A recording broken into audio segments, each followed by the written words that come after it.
ये जो गुलामी और आज़ादी का जो प्रतीक है, हम 85% जो लोग हैं वो आज भी आज़ाद किसी रूप में नहीं है, वही गुलामी की बेड़ियों में हम जी रहे हैं। उसके कुछ परिभाषाएं बदल रही हैं। मैं आपके सामने कुछ चीज़ें रखना चाहूँगा जो कि जो सरकारें अपनी ड्रम बीटिंग कर रही हैं, अपना ढोल खुद पीट रही हैं, उन सरकारों के लिए ये अमृत काल है और हमारे लिए ये 20 साल जैसा ही है। क्योंकि 75 साल में हमने जो देखा है, जो हमें एक आशा की किरण दिखाई देती थी, वो सारी आशा की किरण वो है कुछ मित्र लोगों को बेच दी गई है। आप शायद सब जानते होंगे,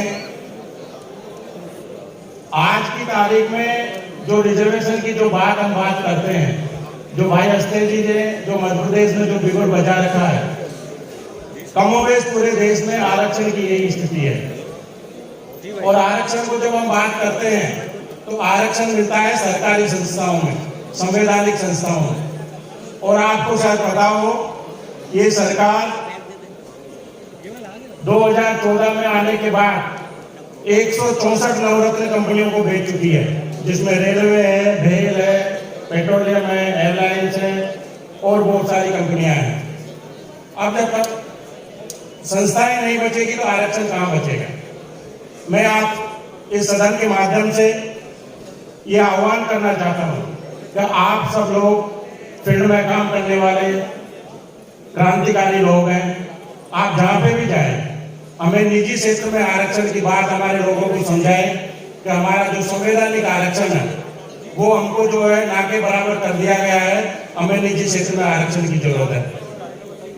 दूसरी बात मैं आपके सामने रखना चाहता हूं कि देखिए, हम जहां पे भी जाते हैं, कल एक IIT की एक रिपोर्ट आई है और उसको यहाँ का मनवादी मीडिया ने किसी ने नहीं छापी है, केवल इंडियन एक्सप्रेस ने उसको छापा है।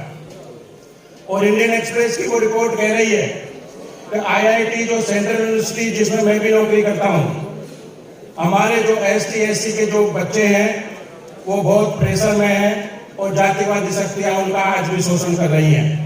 अभी कुछ 2 दिन पहले ही IIT मुंबई में 2 बच्चों ने आत्महत्या की है और ये आत्महत्याओं का सिलसिला आज भी नहीं रुक रहा है। ये ऐसा क्यों हो रहा है? आपने भाई रोहित वेमुला की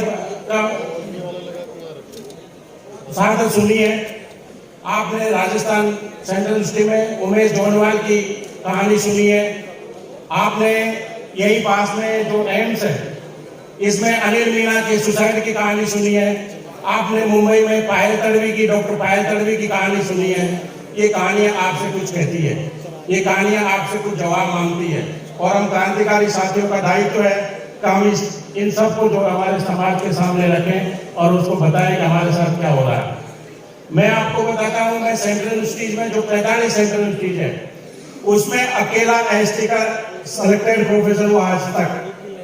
45 सेंट्रल यूनिवर्सिटीज में ST का अकेला डायरेक्ट रिक्रूटमेंट में सिलेक्टेड प्रोफेसर।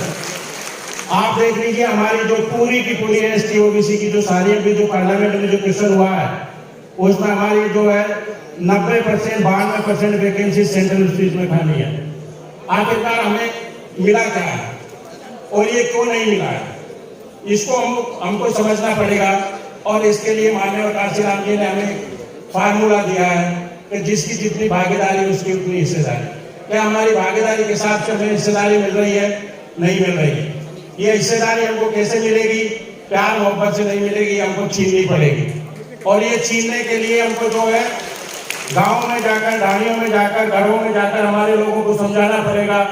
माननीय काशीराम जी ने हमें जो दूसरी बात बताई है कि जो हमें जो वोट देने का जो हमें अधिकार जो बाबा साहब ने दिलवाया, वोट देने का अधिकार तो मिल गया, पर वोट देना कैसे है ये हम उसको नहीं जान पाए। ये हमको माननीय काशीराम जी ने बताया। और ये जो वोट देने का अधिकार है, ये हमारा जो अधिकार जो है, ये हमें अच्छे से उसका इस्तेमाल करें। और अगर हम इस्तेमाल करते हैं तो हम आपको जो दिल्ली की जो सत्ता है उसमें भाई चंद्रशेखर जैसी शख्सियत प्रधानमंत्री के रूप में सुशोभित जिस दिन हो जाएगी उस दिन हम मानेंगे हमारे जो आका को अधिकार हमको मिल रहे हैं। जितनी भी विधानसभाएं हैं उनमें हमारे ST/SC OBC के मुख्यमंत्री बैठेंगे। जितने भी राजभवन है उसमें हमारे राजभवनों में हमारे राज्यपाल बैठेंगे। जितनी भी यूनिवर्सिटीज है उसमें हमारे कुलपति बैठेंगे। जितने भी सरकारी जो सचिवालय हैं, सेक्रेटरीट्स हैं, उसमें सचिव हमारे बैठेंगे। उस दिन हम मानेंगे ये लोकतंत्र हमारे लिए सच्चाई में एक लोकतंत्र के रूप में हमारी विरासत हमको मिला है। नहीं तो मैं कहता हूँ ये हमारे साथ एक धोखा है और इस धोखे को हमें समझना पड़ेगा। अब हम इस धोखे को कैसे समझ सकते हैं, मैं एक दो चीजें आपके सामने रखना चाहता हूँ। देखिए, हमें सबसे पहले क्या करना है, हमें सबसे पहले करना है कि हमारी जो भीम आर्मी और आजाद समाज पार्टी की जो ताकत है उसको संगठित करके भीम आर्मी को हमें एक राष्ट्रीय पार्टी के रूप में मान्यता दिलवानी पड़ेगी। राष्ट्रीय पार्टी के रूप में मान्यता दिलवाने के लिए मैं कोर कमेटी के सदस्यों से निवेदन करूंगा कि इस बात पे गौर करें कि कोई भी पार्टी होती है उसको राष्ट्रीय पार्टी बनने के लिए तो कई सारी शर्तें हैं, जिसमें हमारे लिए सबसे सरल और सबसे सीधा जो रास्ता है वो है 3 से ज्यादा राज्यों में 3 MLA हमारे कम से कम जीते। अभी 2023 में हमारे पास कई सारे 10 राज्यों में चुनाव होने वाले हैं, जिसमें मध्य प्रदेश में भाई अस्ते जी जो है पूरी ताकत के साथ तानाशाही सरकारों को अब उनका आईना दिखा रहे हैं। राजस्थान में भी बहुत अच्छा है, उसका माहौल बना हुआ है। छत्तीसगढ़ में उसका माहौल बना हुआ है। और अगर हम पार्लियामेंट से पहले इन तीनों विधानसभाओं में अगर मान लीजिए कम से कम 3 MLA जिता करके भेज देते हैं तो हमारी जो पार्टी है वो राष्ट्रीय पार्टी लोकसभा चुनाव से पहले बन सकती है। राष्ट्रीय पार्टी बनने के लिए आपने सोच रहे होंगे हमें राष्ट्रीय पार्टी की जरूरत क्या है।